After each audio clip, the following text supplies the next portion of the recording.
Hi, this is Danyxx. Tara, gawa tayong video.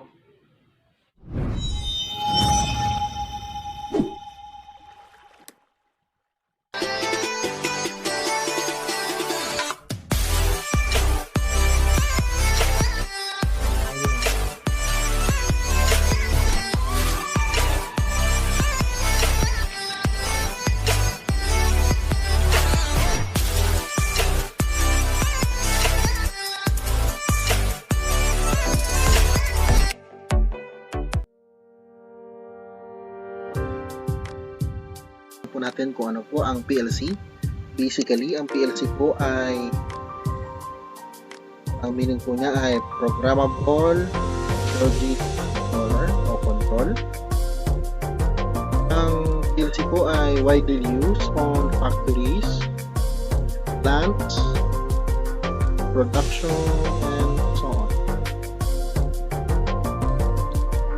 Ang PLC rin po ay mayroong 3 main parts, which is input module, CPU module, and output module. For example, meron po tayo ditong isang push button and then one motor. Ang gusto po natin mangyari is i-incorporate po natin siya into PLC.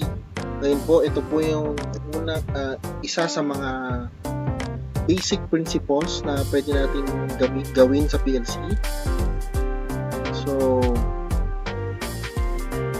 pinindot natin siya ng unang beses, si motor po natin is gana. Push po natin siya uli, ay mamamatay naman po si motor natin.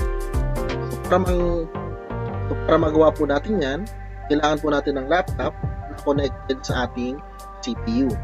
Itong kable na po ito is through Ethernet cable or LAN cable. So, gagawa po ako ng ibang video para po dyan. So, sa ngayon, laptop, gagawa po tayo ng PLC program. I-download po natin yan doon sa CPU. And then, syempre, i-wire po natin yung ating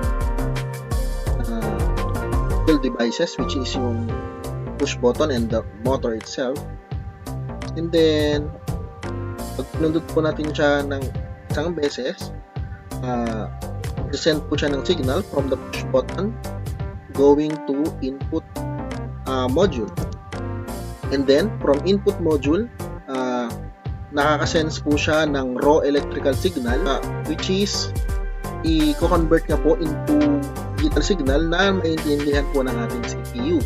And then from CPU po, magsisend naman po siya ng signal into output module na siya naman po magpapagana ng ating motor. Next po, kapag pinindot nyo po ulit ito, mag-send po siya ng signal going to input module. Same process lang po. Yung raw electrical signal po, i-convert niya into signal na naintindihan po ng ating CPU. So, from CPU po, process niya po yung na-receive niya po na data, and then magbabato po siya ng signal going to output module, and then alam naman po natin kung ano mangyayari. Nagbigay na po ng signal sa output module, papatayin niya na po yung ating motor. So, yan po yung basic principles ng ating PLC. Kung gusto niyo pa pong duktungan ng ating series, mag-subscribe po kayo sa aking channel at i-hit nyo na rin po ang notification bell. Flip it.